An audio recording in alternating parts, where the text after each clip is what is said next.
سيدنا محمد وعلى آله وصحبه ومن تبع بإحسان إلى يوم الدين. Monsieur le ministre de l'Éducation nationale, Monsieur le secrétaire général du ministère de la promotion du genre, représentant la ministre de la promotion du genre, Monsieur le recteur de l'Université des Comores, Monsieur le doyen de la faculté de sciences et technologies, Monsieur le représentant de l'ambassade de France en Union des Comores, Mesdames et Messieurs les partenaires du département à la Seine-Saint-Denis, de la Seine-Saint-Denis, Madame la directrice générale de l'AFD, Mesdames et Messieurs les délégués, Mesdames et Messieurs les membres de l'association de lutte contre les violences, Mesdames et Messieurs, honorable assistance, en vos rangs et qualités, tout protocole observé, Assalamu alaikum wa rahmatullahi ta'ala wa barakatuh. C'est un honneur pour moi, en ma qualité de gouverneur de l'île autonome de Gazija, de prendre part à cette conférence dédiée à la lutte contre les violences faites aux femmes et aux enfants, une cause qui est au cœur de nos préoccupations et de notre engagement pour un avenir plus juste et plus équitable. Je tiens à exprimer ma gratitude pour l'organisation de cet événement qui traduit notre engagement collectif pour mettre fin à ce fléau. Il est donc essentiel que nous unissions nos forces et notre intelligence pour lutter contre les violences qui affectent les femmes et les enfants. Mesdames et Messieurs, honorables assistance, malgré les progrès réalisés par le président de l'Union des Comores, son Excellence Azali Assoumani, pour promouvoir l'égalité des sexes et protéger les droits des femmes, les violences faites aux femmes et aux enfants continuent d'affecter notre société dans son ensemble. Selon les données récentes, les chiffres que nous avons enregistrés en 2023 en Gazija sont alarmants, même si des efforts ont été fournis. On a eu 247 cas de victimes recensés, dont 207 cas de violences sexuelles et 30 cas de violences économiques. Il est clair que nous faisons face à une situation critique qui exige une réponse immédiate et concertée. Particulièrement préoccupants sont les 179 cas de violences sexuelles touchant les jeunes de 11 à 17 ans, une réalité insoutenable qui appelle à une mobilisation sans précédent.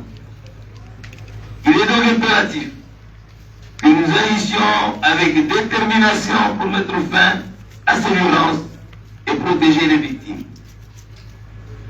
Les événements tragiques récents qui ont secoué notre pays, notamment l'assassinat lâche de notre fille et sœur Ikima, auquel je saisis cette occasion pour exprimer encore une fois ma compassion et adresser mes condoléances les plus attristées à sa famille, ses amis, ses proches, ainsi que sa ville natale Mbéni,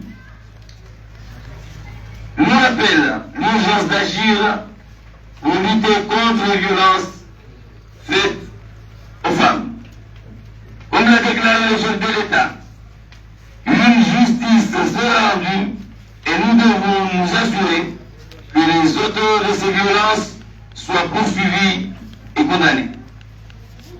Honorable assistance, il est essentiel de comprendre que les violences faites aux femmes sont souvent causées par la pauvreté, le manque d'emploi et d'éducation pour nos enfants.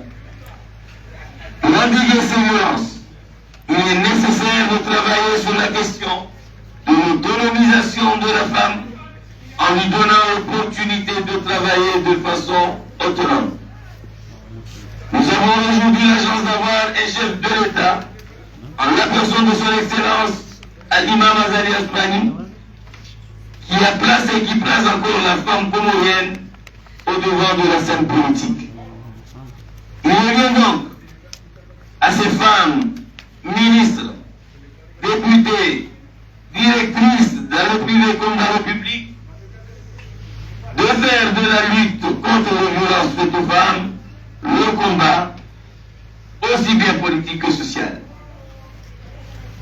Mesdames et messieurs, honorables assistance, avant de clore mon propos, je saisis cette opportunité pour exprimer ma profonde gratitude à nos partenaires, et plus particulièrement au département de la Seine-Saint-Denis en France, pour leur implication directe et leur appui multiforme dans la lutte contre ce fléau.